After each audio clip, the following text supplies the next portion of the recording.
So we're talking about people in relationships living separate lives. So relationships as in a couple. So long-term relationships, short-term marriages. People just getting together. Yep.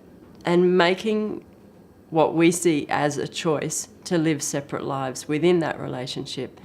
And this is not by any means to suggest that people should live in each other's pockets, but there is definite negative side effects or impacts when people do make this choice to... Basically what they're doing is, what we see is they're flying the flag of individuality, saying, I want to hang on to my individual life whilst I'm in this relationship. And there's this sort of sentiment that goes where people think if they do too much with their partner, if they merge too much, that they somehow lose themselves. But which isn't true. We're evidence of that. What we often share with our clients in session is that when you actually engage your lives more with one another and you're really committed to that, there is actually an enormous freedom and liberation that comes with that.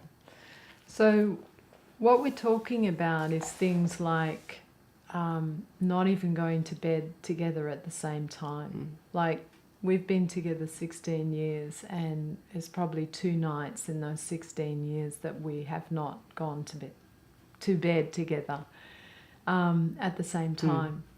So, and going to bed together at the same time is such a beautiful thing to do, because you get to unwind together in those very sensitive, vulnerable moments where you just, your head's about to hit the pillow and you're falling asleep. You're just like a baby. Yeah, and you just talk about the most beautiful things with each other. Not the detail of the day, none of that, or not what you've thought about that you've missed out on for tomorrow. None of that. It's just about the intimacy of you and your partner.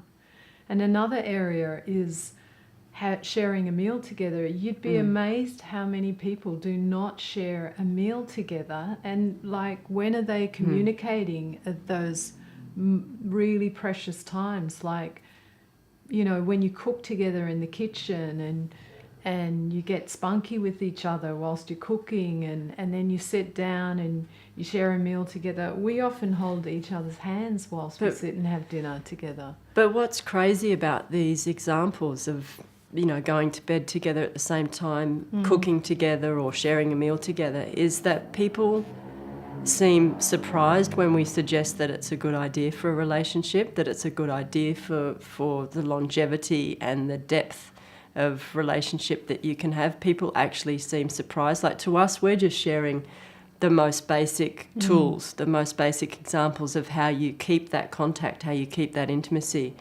And it's like we've delivered this massive revelation to say, hey, have you considered going to bed together at the same time? That in itself is a little bit shocking, a little bit scary for the state of relationships, that people find those most basic things. Yeah. How would you put it? Well, it's also like asking the question of each other in the day, like, how was your day? I know that's very, very basic, but it's not just asking the question, what did you do in the day? It's, how did you feel in the day? What happened to you today? I haven't seen you all day. What have you been doing? Who did you talk to? What revelations have you had about yourself? Is there something you want to share with me that maybe we can grow together on? Or what hurt you today?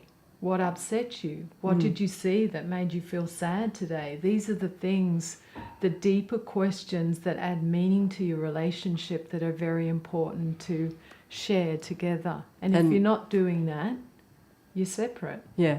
And I would just add, to finish on that these moments we're talking about, these sharing meals, going to bed together, and they're just a couple of simple examples. There is such gold to be had in the interactions that you can have together in that time, because of the rawness, because of the vulnerability that you can allow yourself to go to. And that's what's being missed. And that's the impact that this has on relationships, this separate lives scenario has on relationships, is that you do not get to that deeper intimacy and you don't keep it and hold it as your living way together. Yeah, true.